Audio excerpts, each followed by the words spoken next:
Hello everyone, Cendrine here. Welcome to part 3 of the After the Fires of Day series, in which I answer questions from people around the world about my upcoming new book, After the Fires of Day, Haiku Inspired by Kahlil, Gibran, and Alphonse de Lamartine. So today we have 3 more questions. Interesting question, especially the first one. So the first question is, would you say that someone's work inspires you when A, something in particular about it strikes you in a certain way, or B, you feel the need to write something based on it? Question 2 is, how do you determine when the haiku you have written is edited to perfection? You have a particular feeling when you reach that point. And the third question is, what was the longest amount of time you spent crafting a haiku to get it to a point where you were satisfied with how it was constructed? So question 1. Would you say that someone's work inspires you when A, something in particular about it strikes you in a certain way, or B, you feel the need to write something based on it? This is really hard question to answer, and I cannot say A or B because it depends on the writer. So I'll give you 2 examples. So in the case of Kahlil Gibran and Alphonse de Lamartine, pretty much everything in their bodies of work, inspires me. I have favorite poems and books, of course, but overall, it is their styles and the flow of their words that really tug at my creative heartstrings and really make me want to write. Another example I'll give you is, which I would put in a different category. So I'm a fan of Elizabeth Bishop's work, but only one of her poems has inspired me to write. So it's one art. So studying one art at university and on my own led to the creation of 2 of my poems.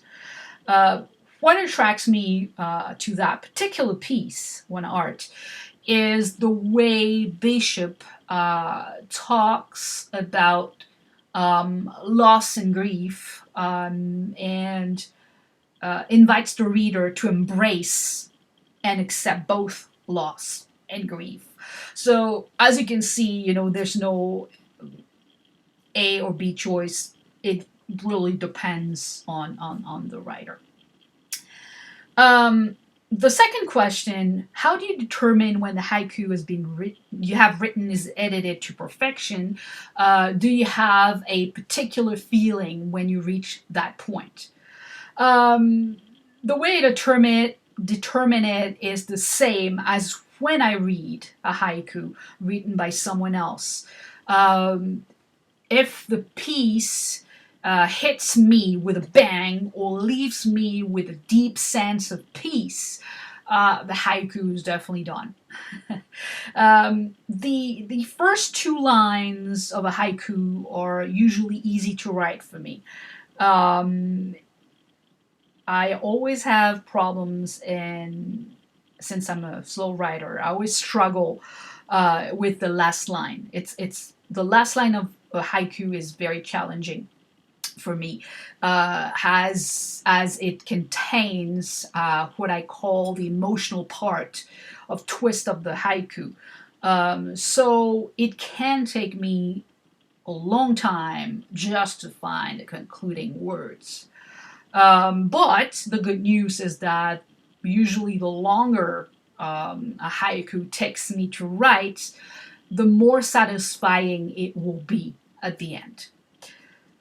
And now, third question, what was the longest amount of time you spent crafting a haiku to get it to the point where you were satisfied with how it was constructed?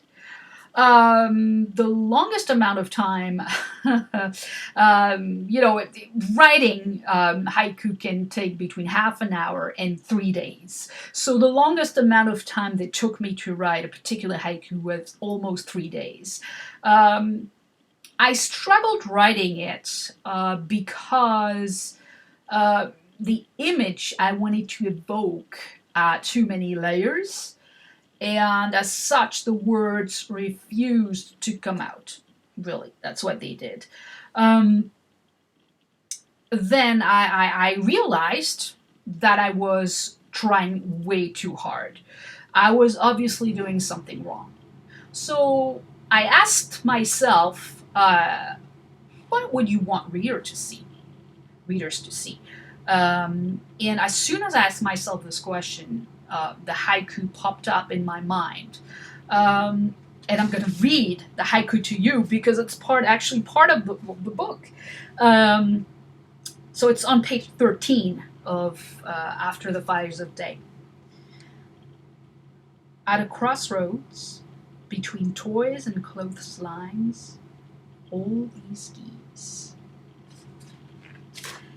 And that's it for my answers today. Thank you very much for being with me and for listening to my answers. I hope you enjoyed them. And I'll see you again very soon for the last part of the After the Fires of Day Q&A series. Have a great night, guys. Bye.